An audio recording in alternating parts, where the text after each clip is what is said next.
The gaming industry was never able to downplay Nintendo after the Wii. I think this is something that really needs to be talked about more. I think this is an issue that has been glazed over by the establishment, that has been written off, which has been ignored, which hasn't really registered in gaming history as of yet because it doesn't fit into the narrative.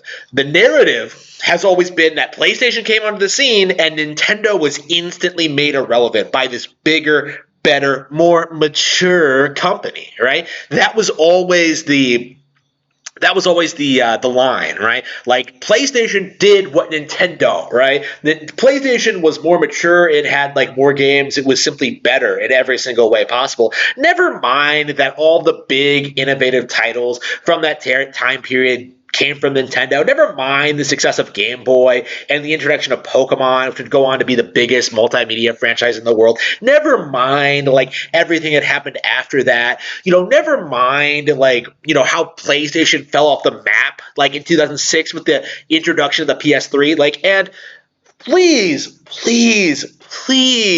don't acknowledge the fact that we demolished the seventh generation of consoles. We beat out the PS3 and the Xbox 360. People don't like to admit it. They like to downplay it. They like to say the Wii was just a fluke, but that fluke continued to grow the company, grow Nintendo to where they are today, where they are the untouchable, indomitable force in gaming, something that no third party or Microsoft or Sony can really do anything to stop, right? That is where we're at right now. And it all began with the Wii. It all began with a revolution.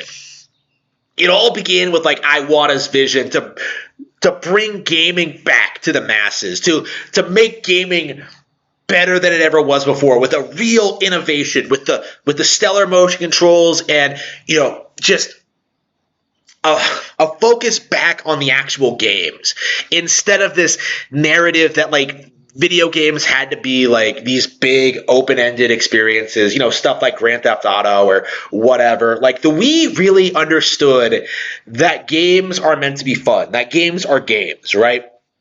That they can be anything the creator can imagine. And the Wii era brought forward a whole host of iconic games from, Punch-Out Wii to Super Mario Galaxy to, Metroid Prime 3, Super Paper Mario. Like the list really goes on and on and on. And that continued until the Wii U era, right? Where Nintendo hit their golden age, I would say, of just high quality content that the industry managed to successfully write off at the time, but then became highly successful with the release of the Switch, right? A lot of the Wii U games that were initially written off and ignored during the Wii U era, including New Super Mario Bros. U and Mario Kart 8 Deluxe, have gone on to be bestsellers on Switch. New Super Mario Bros. U in particular has sold 15 million units out of nowhere, in spite of being like one of the most highly damage controlled games ever produced, right? Mario Kart 8 Deluxe is now one of the best-selling games of all time, in spite of being technically a Wii U port. So we're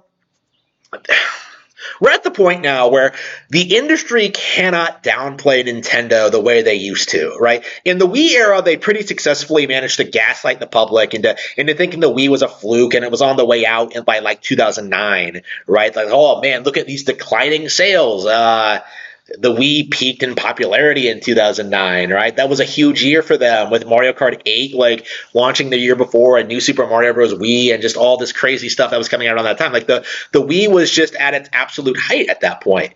And the industry was desperate to write it off. They were desperate for things to return to the way things were supposed to be with the PS3 and the Xbox 360. And, the desperation to downplay Nintendo led into like the narrative of the Wii U, right? Where people pretended not to know what it was. Like, oh, is it an add-on or a new console? They downplayed every game in existence, and in the end, they ended up destroying their own credibility with Gamergate and like the endless barrage of terrible games like from the PS4 and the Xbox Series, the Xbox One, including Destiny, including The Last of Us, like everything after Grand Theft Auto 5 feels like it's been a pretty steady decline downwards, to the point where now it's really difficult for anyone to imagine that any AAA game could ever come close to matching what Nintendo is doing.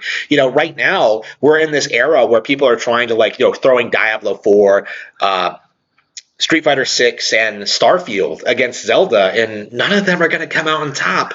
It's long-term wise, Tears of the Kingdom is going to be the more popular, more beloved game. Obviously, I'm not sure if Tears of the Kingdom is going to win Game of the Year. I could totally see Jeff Keighley giving it to Starfield, even though it doesn't deserve it.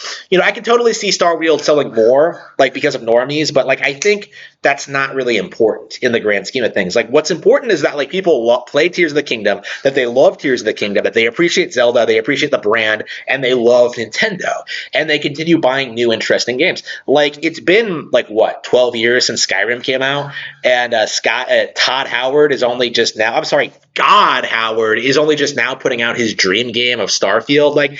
No, this might be the last time that Bethesda is relevant ever, right? With considering the Microsoft acquisition and their tendency to ruin studios, this might be the last major Bethesda product ever, and that is really interesting to me. Is this going to be one last hurrah from them, or is this going to be another